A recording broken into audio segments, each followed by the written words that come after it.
you see on the poster are four women. Your protagonists are women. Your victims are women. Your villains are women. The choice on who to love, is it possible for it ever to be a rational one? Yes, it is. The thing is, in Kerala, I can't tell you about the overall. The thing is, uh, the social conditioning in Bharatvarsh is, you have to understand that it is very mixed match. Uh, Sometimes we are being dominated by our culture, ancient ideologies, the social practices, and in one side we are into the age of that wood, the West imported culture, West imported music and all. Here, the most difficult part is the choice, making choice of your own ideas, your own culture, your own ideology. So, if you ask me to point out one particular reality, one particular realism of identifying whether it is right or wrong, it is not possible. It's a very complex. You know what? When I was doing the research, I met many such girls. These four girls, I met them pastorally. I mean, Shalini, I never met. Shalini's mother, I met. Shalini's friends, I met, and the kind of dichotomies they gone through. Like for example, there is an organization called Asha Vidya Samajam. There are hundreds of girls are right now running this organization where all these girls who are reconverted and helping other girls to bring back those girls who are at the verge of conversion or already converted. They claim that they have served almost like 7,000 plus girls back to the Sanatana Dharma. So while I was talking, I used to talk to them. They are very good friends. In course of time, they gone through.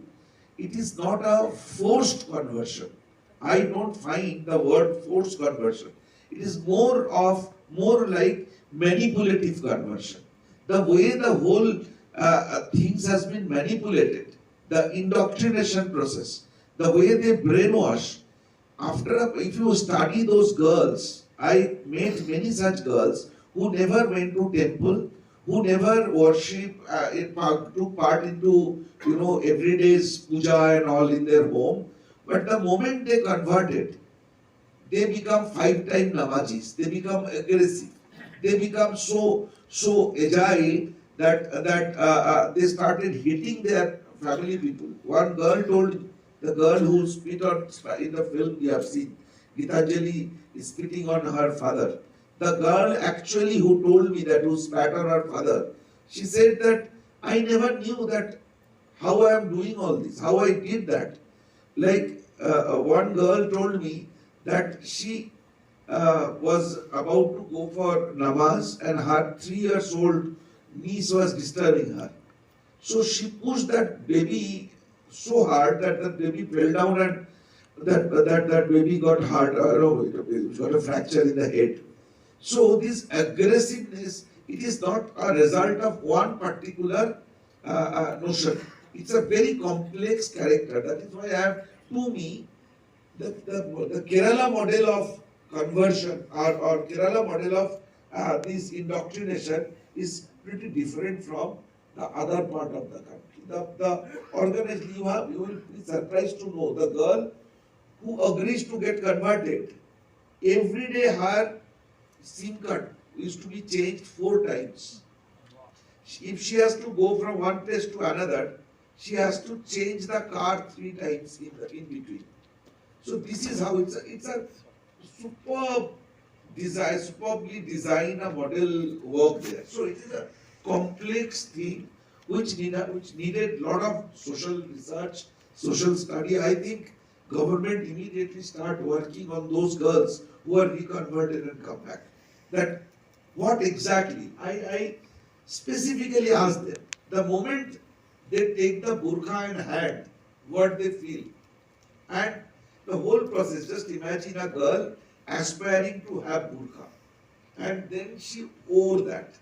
So what is that transitional phase? So these are very interesting things you need to understand.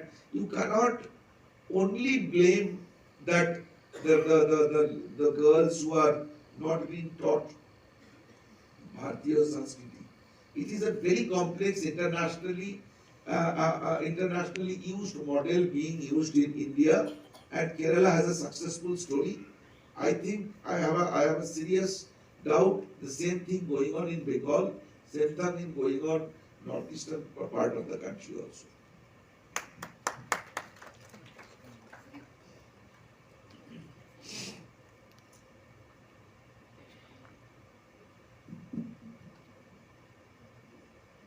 As you rightly said, it's that complex and that complexity and the nuance that probably gets missed out. The minute a story like this is told, it becomes Islamophobic. The minute women are put at the focus of these narratives, it becomes anti-women. And this is not there were recent reports that also said that this is also a gender neutral thing where there are men who are also facing the same sort of, yes. Go through the similar way the radicalization in Kerala youth going on. You have seen that video. There is a small boy, 11 years old boy, sitting on the shoulder of of his father, shouting against Hindus. So the way that small child is shouting against Hindus and Christians and all, and such radical words. And it is not. I will not accept the fact that he was being taught or she has memorized it. He was speaking from his mind, the way he was chanting it in rhythm and all. So the radicalization in the youth of Kerala is real.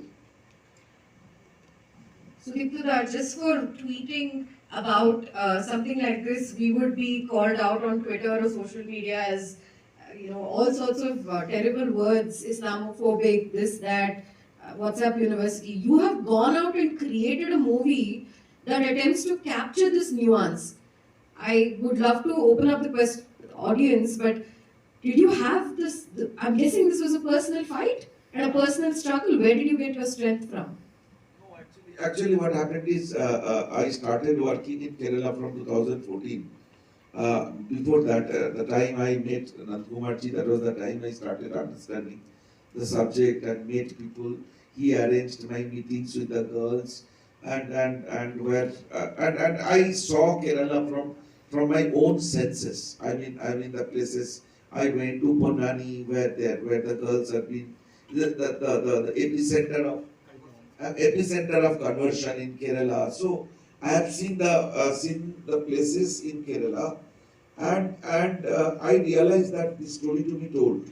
And when I made the film called In the Name of Love, Melancholy of God's Own Country, the documentary, it got Best Film Award in London International Film Festival. But first show was in JNU, and it went so bizarre. Even today, one of the security men is getting treated in AIMS just even after 5 years. So it was that ghastly attack happened against us. So I realized that this is not the way I can tell the story of Kerala. So I wrote the script, the feature film script. 2 years I looked for a producer, but interestingly, in divine direction, I got Vipul Amritlal Shah, because Vipulji was so moved. I never expected, because he is the producer of Singh Scheme, Namaste London, like blockbuster Hindi film. He got moved with this subject. He was in tears when I was narrating the story. So, and I realized that story to be told. And being hailing from northeastern part of the country, I belong to a place which is nobody knows about that place also. It is called Jalpaiguri, at the border of Bengal and Assam. So, hailing from that place, one benefit is we have that I can speak truth in public forum, and I get ready for the consequences. I need not to take the shades of support of any political correctness or socially correctness. I have reason to believe that I have right to speak truth. And in my next film also, I am going to speak truth. And this truth is more revealing than Kerala story, I can tell you.